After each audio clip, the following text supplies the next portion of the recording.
100 জন হিন্দুর মধ্যে একজন মুসলমান পরিবার যদি থাকে তবুও সে সুরক্ষিত থাকবে, কারণ হিন্দু জন্মমাত্র সেকুলার, হিন্দু জন্ম থেকে অসাম্প্রদায়িক, সেই মানবত নিয়ে আমরা সেই সহজ বা বরাবর মানুষ হয়েছি। আজকে তার সময় এসেছে, আর আজকে আমরা তার বিরুদ্ধে আন্দোলন করলাম। পুলিশ লাঠিচার্জ করতে শুরু করলো, দক্ষিণ দিনাজপুরে পুলিশ লাঠিচার্জ করছে। আমরা ভাবতে অবাক হয়ে গেলাম, কি ব্যাপার, এরকম করে কিভাবে কেন হচ্ছে? আমরা অদ্ভুত ভাবে অবাক হয়ে গেলাম। দেখলাম পুলিশের একজন অফিসার, সে অতি বীর বিক্রমে নেমে পড়েছে লাঠিচার্জ করতে। খবর নিলাম কে সেই অফিসার, হঠাৎ এত বীর বিক্রম কিভাবে হলো? খবর পেলাম তার নাম নাকি বিক্রম প্রসাদ, ডিএসপি হেডকোয়ার্টার। বিক্রম প্রসাদ ডিএসপি হেডকোয়ার্টার। আগে মমতা বন্দ্যোপাধ্যায় না ভাইপো কার হয়ে পাহারা দিতে, তার সিকিউরিটিতে ছিলেন। ওখানে থাকতে থাকতে প্রতিদিন 3 বেলা করে, ডাক্তার যেমন লিখে দেয় না, সকালে 2টো বড়ি খাওয়ার পর, দুপুরে 2টো বড়ি খাওয়ার পর, রাত্রে 2টো বড়ি খাওয়ার পর, সেরকম 3 বেলা নিয়ম করে হাওয়ায় চটি চাটতেন। সকালে 2বার, দুপুরে 2বার, রাতে 2বার। মমতা বন্দ্যোপাধ্যায় হাওয়াই চটিটা দেখেছেন? সাধারণ মানুষ, আমাদের গ্রামের মানুষ অনেক হাওয়াই চটি পরে, সবার হাওয়াই চটিতে নোংরা দেখবেন। মমতা বন্দ্যোপাধ্যায় হাওয়াই চটি দেখবেন সাদা ধবধবা, নীল সাদা। আমি ভাবতাম কি ব্যাপার, এখন বুঝতে পারলাম এই বিক্রম প্রসাদী 3 বেলা চেটে চেটে পরিষ্কার করে নিত, সেই জন্য এত পরিষ্কার হয়ে আছে।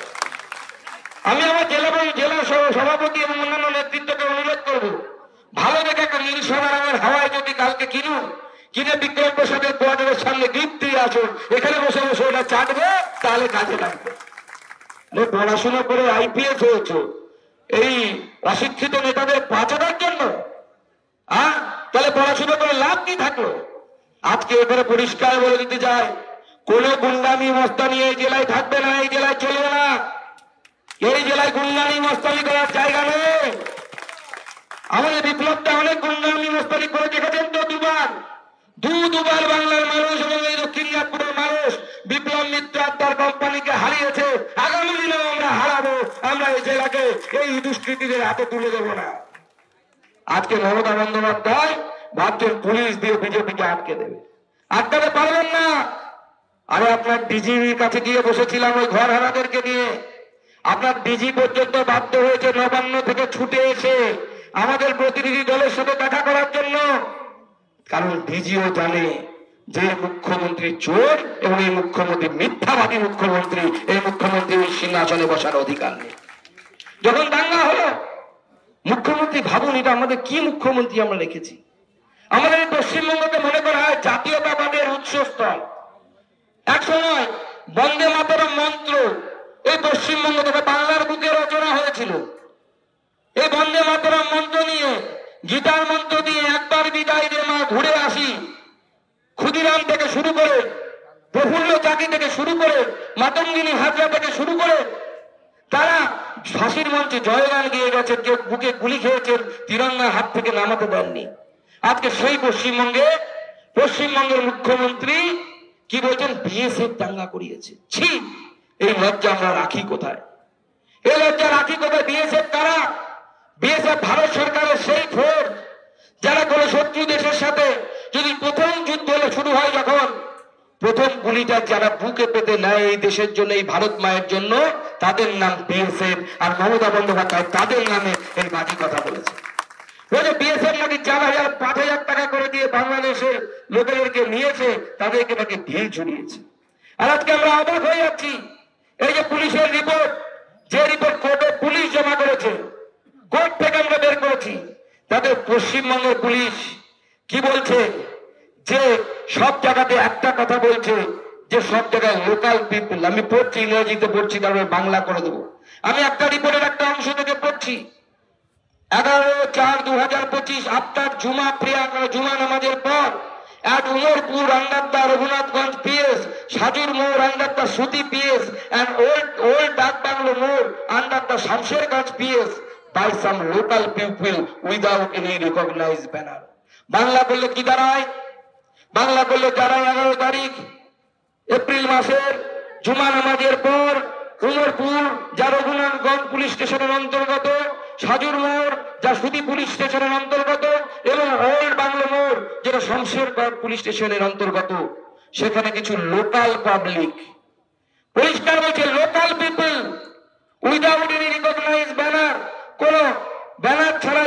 শুরু করে। প্রত্যেক জায়গায় এই জায়গাতেও বলা হয়েছে লোকাল পিপিল, এই জায়গাতেও বলা হয়েছে লোকাল পিপিল। পুলিশের এত বড় রিপোর্টের 3টি পাতা আমি নিয়ে এসেছি। এই রিপোর্টের গুরুত্ব কি?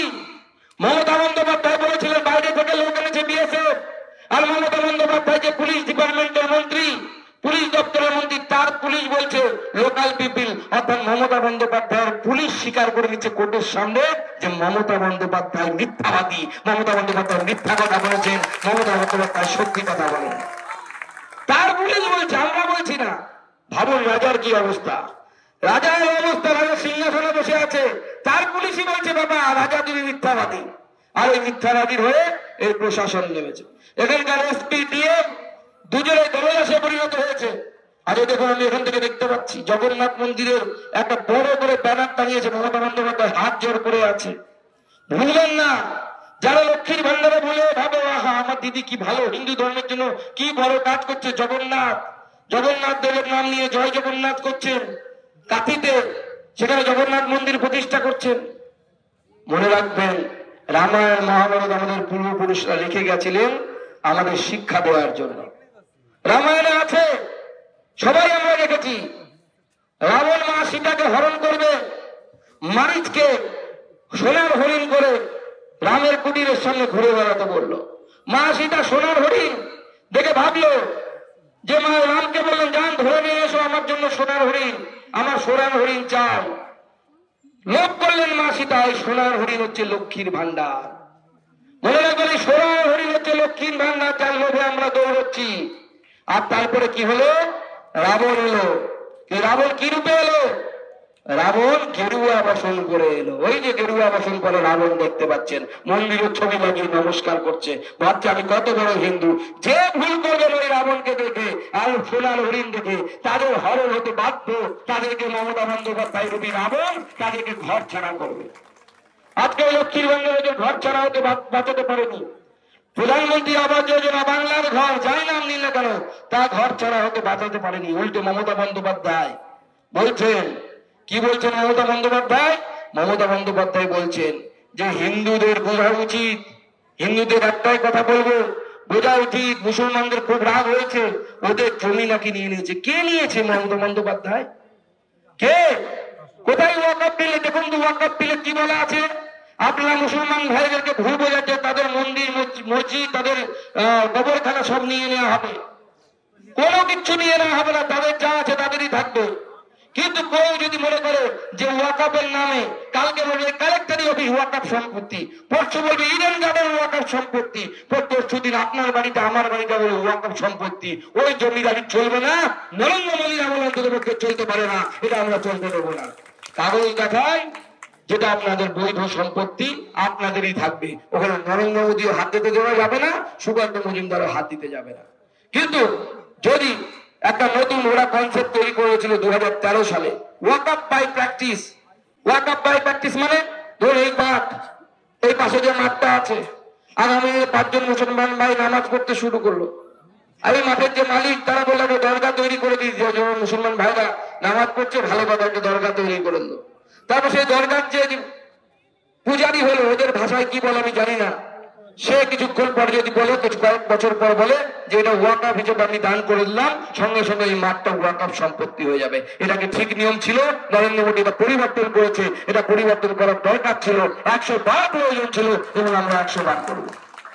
পশ্চিমবঙ্গে কয়েক হাজার জমি মালিক ওয়াকফ, কেউ মুসলমানদের দেখুন সবাই গরিব, কেউ 1 পয়সা পায় না, খেপিয়ে নিয়ে চলে আসছে। সেই মুসলমান যারা এসে ঢিল মারছে তাদেরকে জিজ্ঞেস করি, আচ্ছা এতদিন তো ওয়াকফ না হয় মোদী দখল করেনি, তোরা কি লাভ পেয়েছিস সেই ওয়াকফ থেকে? ক পয়সা পেয়েছিস? কেউ কিচ্ছু পায়নি, কারণ দখল করে আছে তৃণমূল কংগ্রেসের নেতারা। কলকাতায় যান, ফিরাজ হাকিম সাহেব 5 কাঠা জমি, সেখানে ফিরাজ হাকিম সাহেব আর তার বইয়ের নামে শোরুম, মাসে 100 টাকা 200 টাকা ভাড়া। যে জমির দাম লক্ষ লক্ষ টাকা, সেই জমি ভাড়া নিয়ে তারা ধুক দখল করছে। মুর্শিদাবাদে তাই। শুধু তাই নয়, আপনারা শুনলে অবাক হয়ে যাবেন যে মমতা বন্দ্যোপাধ্যায় ওয়াকফ বিলের বিরোধিতা করছে। সেই মমতা বন্দ্যোপাধ্যায় যিনি বিরোধী নেত্রী ছিল, সেদিন তিনি কয়েকবার কেন্দ্রকে চিঠি দিয়েছে, যখন আমাদের সরকার ছিল না, যে ওয়াকফ সম্পত্তি নিয়ে তখন সিবিআই তদন্ত করা হোক। এই চিঠি মমতা বন্দ্যোপাধ্যায় দিয়েছিলেন, মমতা বন্দ্যোপাধ্যায় যখন বিরোধী দল নেত্রী ছিল। আমরা সব সামনে আনবো, আমরা সব সামনে আনবো। আমরা শুধু দৌড়টা রেখে দিচ্ছি। কিছু কিছু দৌড় এই সুযোগকে কাজে লাগিয়ে হিন্দুদের বাড়ি ঘর লুট করা, হিন্দুদের স্ত্রীদের বুকের আঁচল ধরে টানা, চুলের মুঠি ধরে টানা, সব আমরা দেখে দিচ্ছি। বিজেপির সরকার যখন গঠন হবে, ডায়েরিতে সব লেখা আছে, গলায় গন্ডায় হিসাব হবে। আর হিসাব কিভাবে হবে? উত্তরপ্রদেশের মুখ্যমন্ত্রী যেভাবে বলেছেন, লাতকে ভূত ভাতা ফেলে আনবো, ওই ধরনের ট্রিটমেন্ট আমরা ব্যবস্থা করবো। আর যদি ভদ্র হয়ে থাকতে চান, সেকুলার হয়ে থাকতে চান, আপনাদের স্বাগত। সেকুলারিজম হিন্দুদের থেকে ভালো কেউ বোঝে না, হিন্দুদের থেকে বড় কেউ সেকুলার হতে পারে না। সেইভাবে থাকুন, আপনারাও শান্তিতে থাকবেন, আমরাও শান্তিতে থাকবো। আর এই পুলিশ প্রশাসনকে বলছি, আমাদের 3 জন বা 4 জন মনে হয় আহত, হসপিটালে ভর্তি হয়েছে তারা। আমাদের জেনারেল সেক্রেটারি থেকে শুরু করে, সম্পাদক থেকে শুরু করে সাধারণ কর্মী, সবার উপরে পুলিশের আঘাত হয়েছে। এই পুলিশের আঘাত আমরা মনে রাখবো, আমরা ভুলবো না। সেই সময় দুলারা গল্প করলেন, আমাদের পার্টির নেতাদেরকে জেলে ঢোকানো হয়েছিল, তার ফলস্বরূপ ভারতীয় জনতা পার্টি প্রত্যুত্তর দিয়েছে। ভারতীয় জনতা পার্টির সাংসদ ছিল না, বিধায়ক ছিল না। এই জেলাতে সাংসদ পরপর 2 বার হয়েছে, 3 জন বিধায়ক হয়েছে। আগামীবার সব কটা সিট এখানে আমরা জিতে আমরা পশ্চিমবঙ্গের সরকার গঠনের দিকে যাব। আমরা জানি কিভাবে জিততে হবে। তাই বলছি, মানুষের সাথে এখানে দক্ষিণ দিনাজপুরের মানুষ ভারতীয় জনতা পার্টির সাথে আছে। দক্ষিণ দিনাজপুরের মানুষ ভারতীয় জনতা পার্টির সাথে আছে। আমাদের দক্ষিণ দিনাজপুরের মানুষ 2 হাত তুলে আশীর্বাদ করেছে ভারতীয় জনতা পার্টিকে। তাই ভারতীয় জনতা পার্টি এখানকার শাসক দল, এই জেলার শাসক দল হচ্ছে ভারতীয় জনতা পার্টি। পুলিশ যদি শাসক দলের কথা মতো চলার অভ্যাস করে ফেলে, তাহলে ভারতীয় জনতা পার্টির কথা মতো চলতে হবে। তৃণমূল কংগ্রেস চোর, তৃণমূল কংগ্রেসের কথা মতো চলা চলবে না।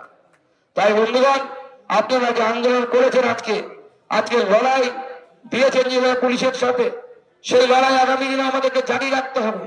আগামী দিনে 26-এর বিধানসভা নির্বাচনে আমাদের তৃণমূল কংগ্রেসকে পর্যদুস্ত করতে হবে। বালুরঘাট থেকে শুরু করে, গঙ্গারামপুর থেকে শুরু করে তপন, আমাদের 3টে বিধায়ক আছে। আগামীবার আরো বিধায়ক বাড়াতে হবে এবং প্রত্যেকটি বিধানসভায় বিজেপির গেরুয়া পতাকা তুলতে হবে এবং বিজেপি সরকারে আনতে হবে। তবে আমাদের এই পুলিশের বিরুদ্ধে লড়াই আমাদের সফল হবে। সেই লড়াইয়ের শপথ কি? আর সবাই আমার সাথে বলুন, ভারত মাতা কি, ভারত মাতা কি, ভারত মাতা কি, জয় শ্রীরাম, জয় শ্রীরাম, ভারত মাতা কি।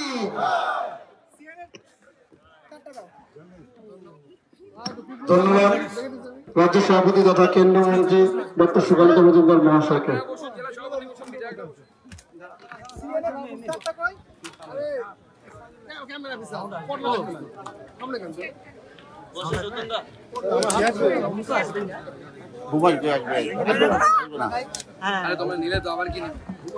লাঠিচার্জ না আবার লাগবেই, আবার দাদা, আজকে আপনাদের আন্দোলনে পুলিশ লাঠিচার্জ করলো, কি কারণে একটু বলেন।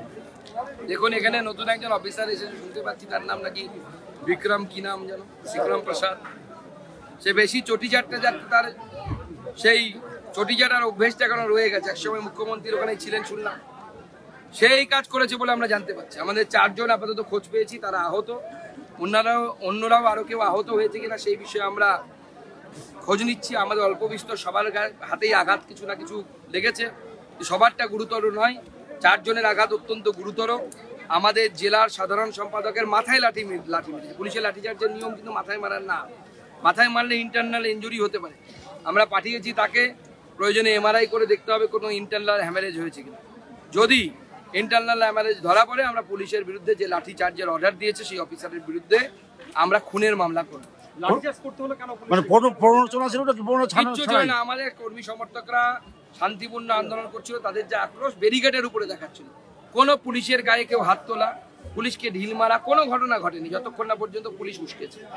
পুলিশ পরবর্তী সময়ে পুলিশের উস্কানির জন্য পুলিশ ব্যারিকেড পারে, ভিডিও আছে, ব্যারিকেড জাম্প করে এসে এই পারে, যে পারে বিজেপির থাকার কথা। আমরা পুলিশের কথা মতো পুলিশ যেদিকে আমাদেরকে ঘুরিয়েছে, আমরা সেই দিকে এসে দাঁড়িয়েছিলাম আমাদের আন্দোলন করছে। ঠিক কি বিষয় আজকে এই বিক্ষোভ? আমাদের তো জানেই, আমাদের 2টো বিষয়। এক, এই চাকরিহারা যারা চাকরি গেছে, দুর্নীতির মূল মাথা মমতা বন্দ্যোপাধ্যায়, তাকে গ্রেপ্তার করতে হবে। আর দ্বিতীয় হচ্ছে মুর্শিদাবাদে হিন্দুদের উপর যে ধরনের অত্যাচার হয়েছে সেই অত্যাচারের বিরুদ্ধে আমাদের এই আন্দোলন। মুখ্যমন্ত্রীর আমরা ইস্তফা ডিমান্ড করছি, কারণ মাননীয় মুখ্যমন্ত্রী তার হোম মিনিস্টার হিসেবে এবং এই রাজ্যের প্রধান হিসেবে তার যে ভূমিকা থাকা উচিত ছিল ভারতের সংবিধান রক্ষা করার জন্য। আমার সংবিধানে হিন্দুরও রাইট আছে, তার ধর্মীয় স্বাধীনতা আছে, সেই স্বাধীনতা মুর্শিদাবাদে মুখ্যমন্ত্রী রক্ষা করতে পারেননি। উনি সংবিধানের শপথ নিয়ে পদে বসেছেন, সেটা রক্ষা করতে পারেননি, সেই জন্য এই মুখ্যমন্ত্রীর ইস্তফা দাবি। পুলিশ বলছে আপনাদের দলের দেখুন কি ধরনের অত্যাচার হয়েছে, এখন লাঠির দাগ। এদিকে আসুন আপনি, আমাদের প্রাক্তন মন্ডল সভাপতি, আমাদের জেলার নেতা, তাকে মেরে কি অবস্থা করেছে দেখুন। এই পুলিশ মমতা বন্দ্যোপাধ্যায়ের পুলিশ অত্যাচারী পুলিশে পরিণত হয়েছে। পুলিশ বলছে আপনাদের তরফ থেকে লাঠিচার্জ। পুলিশ কিভাবে আহত হলো? পুলিশকে মেরেছে ডাকে, পুলিশকে মেরেছে বিজেপি এরকম আছে? সে তো পুলিশ লাঠিচার্জ করার পর যখন সমস্ত কিছু ছত্রভঙ্গ হয়ে গেছে তখন কে ঢিল মারছে? আমরা মেরেছি না আশেপাশের লোক মেরেছে ভগবান জানে। প্রথমে তো শান্তিপূর্ণ ছিল, আমাদের কর্মীরা বাসের ব্যারিকেডের উপর আক্রোশ দেখাচ্ছিল। বাসের ব্যারিকেডের আক্রোশের তো কারো লাগার কথা না। একজনও পুলিশের গায়ে হাত দিয়েছে প্রথমে আপনারা দেখাতে পারবেন না বিজেপির কোনো নেতা কর্মী। যখন পুলিশ তাদের এলাকা ছেড়ে বেরিয়ে এসে বিজেপির এলাকায় ঢুকলো, এদিকের এলাকাটা তো বিজেপির ছিল, ওদিকেরটা পুলিশের ছিল। পুলিশ ওপারে থাকতো কিচ্ছু হতো না, এপারে এসে মস্তানি মারাতে গেলে কেন? এখানে মস্তানি মারলে মার খেতে হবে। তাহলে কি মনে করছেন জেলায় জেলায় যাতে বিজেপি বিক্ষোভ না করতে পারে সেই কারণে আজকে লাঠিচার্জ? দেখুন, পুলিশ এবং সরকার দুটোই এই মুহূর্তে হচ্ছে পাগলের মতো অবস্থা। ওই যে কুকুরের যখন মাথায় ঘা হয় দেখেছেন কুকুর কেমন করে, খুঁজে পায় না কি করবে, চাটতেও পারে না, সেই রকম পাগলা কুকুরের মতো অবস্থাই সরকারের হয়ে গেছে। রাজ্যপালের কাছে কান্নায় ভেঙে পড়লেন পরিবারের লোকেরা। রাজ্যপালের কাছে কান্নায় ভেঙে পড়লেন পরিবারের লোকেরা, শাস্তির দাবি করছেন। দেখুন, যা ভয়াবহ পরিস্থিতির মধ্যে দিয়ে গেছে না, ওই পরিস্থিতি যদি একবার আপনারা চোখের সামনে, আপনার আমার চোখের সামনে যদি হয়, আমরাও কাঁদব। এটা বাস্তবিকতা। যেদিন আপনি হয়তো নববর্ষ পালন করছিলাম, সেদিন ওই ক্যাম্পের মহিলারা ভাতের থালা নিয়ে কাঁদতে কাঁদতে মুখে ভাত দিচ্ছে। অর্থাৎ যারা নিজের পায়ে দাঁড়িয়ে নিজের রোজগারের পয়সায় বিধি বেঁধে হলেও সসম্মানের সাথে খেতেন, তাদেরকে ভিক্ষা করে খেতে হচ্ছে। ওই ক্যাম্পে যে ভিক্ষা আসছিল সেটাতে খেতে হচ্ছিল। এর থেকে লজ্জার আর কি হতে? এলাকায় বিএসএফ ক্যাম্পের দাবি করছেন তারা। মহিলা কমিশনের কাছে একই দাবি করেছে বিএসএফ ক্যাম্প। না, ওখানকার মহিলাদের দাবিও তাই। আমি যে 8টা পরিবারকে নিয়ে গেছিলাম, 8 জনকে নিয়ে গেছিলাম ক্যাম্প থেকে রাজ্যপালের কাছে এবং ডিজির কাছে, সব জায়গাতেই একই দাবি যে ওখানে বিএসএফ ক্যাম্প থাকতে হবে, না হলে ভারত বিরোধী কার্যকলাপের আখড়া হয়ে উঠবে। বিএসএফ এর উপরে মানুষের ভরসা আছে, পুলিশের উপরে মানুষের বিন্দুমাত্র ভরসা নেই। এসব দেখে মনে পুলিশের মাথায় ঘা হয়ে গেছে, সেই রকম করছে পাগলা কুকুরের। তাহলে কি মনে করছেন যে প্রতিনিধি নাকি সাদা কাগজে মুর্শিদাবাদের গ্রামের মহিলাদের দিয়ে সই করিয়ে নিল, এটা পোস্ট করেছে কুণাল ঘোষ? দেখুন, সে তো মহিলারা বলবে কি দাবিতে তারা সই করেছে, সেটা তো মহিলারা বলবে। কুণাল ঘোষ বলার কি? কুণাল ঘোষ কি মহিলা নাকি? তাহলে শাড়ি পরে চুরি পরে ওই ক্যাম্পে চলুক। আমি তো কুণাল ঘোষকে আবেদন জানাচ্ছি, দম থাকলে এক রাত্র ওই ক্যাম্পে গিয়ে থাকুক। যদি দম থাকে, ওই মহিলাদের প্রতি সহানুভূতি থাকে, এক রাত শাড়ি পরুন, হাতিয়ার চুরি পরুন, পরে গিয়ে ওই ক্যাম্পে গিয়ে থাকুন। সীমান্তবর্তী জেলা যেগুলো রয়েছে সেই জেলাগুলোতে কি তাহলে একটি করে সিআরপিএফ বা বিএসএফ ক্যাম্প করা প্রতিটা জেলায় প্রয়োজন মনে করছেন? দেখুন, জনতা মনে করছে, আমি সেটা বড় বিষয় নয়। পশ্চিমবঙ্গের জনতা মনে করছে, ওই মুর্শিদাবাদের লোকেরা মনে করছে যে আমরা সেফ নই এই পুলিশের হাতে। তো গণতন্ত্রে জনতার ডিমান্ড সব থেকে বড় ডিমান্ড। জনতা যা চাইবে সেটাই হবে। সর্বশেষ পরিস্থিতি কি এই মুহূর্তে? বাংলার পরিস্থিতি কি বা মুর্শিদাবাদের অবস্থা কি? বাংলার পরিস্থিতি ভয়াবহ, মুর্শিদাবাদের পরিস্থিতি অত্যন্ত খারাপ। সব জায়গাতে, যেখানে হিন্দু জনসংখ্যা কম, সব জায়গার হিন্দুরা অত্যন্ত আতঙ্কের মধ্যে দিয়ে দিন গুনছে। আমাদের জেলাতেও হরিরামপুরে একটা ঘটনা প্ল্যান করা হয়েছিল, আমাদের কাছে যা খবর ছিল। পরবর্তী সময় পুলিশ সেটাকে মানা করেছে, কিন্তু কতদিন এভাবে মানা করে রাখবে? বছরের পর বছর মেহফিল ওয়াজের নামে হিন্দু ধর্ম সম্পর্কে যে ধরনের প্রভোকিং শব্দ ব্যবহার করা হচ্ছে, এগুলো বন্ধ করা উচিত। আমাদের কর্মীদের উপরে অত্যাচার করে কতদিন সত্যকে ঢাকা রাখবে? একের পর এক কর্মীকে যেভাবে মারা হয়েছে, এর প্রত্যেকটার হিসেব আমরা খাতায় লিখে রাখছি, একজনকেও ছাড়বো না। রাজভবনের 20 নাম্বার দেওয়া হলো, সেখানে তাদেরকে রাজভবনে মহামহিম রাজ্যপাল পিস সেন্টার তৈরি করেছে। সেখানে যে পিস কল সেন্টার তৈরি করেছে সেখানকার নাম্বার দিয়েছেন, প্রয়োজনে তারা ফোন করবেন। রাজ্যপালকে জানার পরে রাজ্যপাল কমসে কম মুখ্যমন্ত্রীকে তো জানাতে পারবেন, মুখ্যমন্ত্রী তো অন্তত পক্ষে এটা বলতে পারবেন আমি জানতামই না। রাজ্যপাল জানাবেন ফোনে তাকে, রাজ্যপাল তো কথা বলেছেন মুখ্যমন্ত্রীর সাথে। তারা দাবি করছেন রাজ্য সরকারের অনুদান আমরা নেব না, রাজ্য পুলিশের উপরে ভরসা নেই, আমরা কেন্দ্র বাহিনীকে চাইছেন। না না, সেটা গোটা পশ্চিমবঙ্গের মানুষেরই পুলিশের উপর ভরসা নেই, সেটা তো পুলিশ এরকম রেগে যাচ্ছে। পুলিশের অবস্থা এখন তৃণমূল কংগ্রেসের দলদাসে পরিণত হয়েছে। আজকে আপনার রেজিস্ট্রে দুটো এফআইআর হয়েছে। আজকে কোথায়? মালদায়। ভালো তো, মেডেল আমার জন্য। ঈশাকান্ত চৌধুরী তৃণমূল কংগ্রেসের বি টিম, তৃণমূল কংগ্রেস বা তৃণমূল কংগ্রেসের বি টিম যদি আমার নামে এফআইআর করে সেটা আমার জন্য মেডেল। আর পশ্চিমবঙ্গের হিন্দুদের স্বার্থের কথা বলতে গিয়ে, হিন্দুদের কথা বলতে গিয়ে যদি আমাকে জেলেও যেতে হয় আমার বিন্দুমাত্র আফসোস থাকবে না, আমার পরিবারের লোকের আফসোস। আতঙ্কে ঘুমাতে পারছি না, জাতীয় কমিশনের কাছে কান্নায় ভেঙে পড়লেন পরিবারের লোকেরা। দেখুন, অত্যন্ত স্বাভাবিক যে ভয়াবহ অভিজ্ঞতার সম্মুখীন হয়েছে, আমি আপনি হলেও ঘুমোতে পারতাম। এইটা অনুধাবন করা আমাদের প্রয়োজন। আমরা হয়তো এখন ভালো অবস্থায় আছি, বেশি দিন এইভাবে ভালো অবস্থায় থাকবো। ধন্যবাদ। চলো।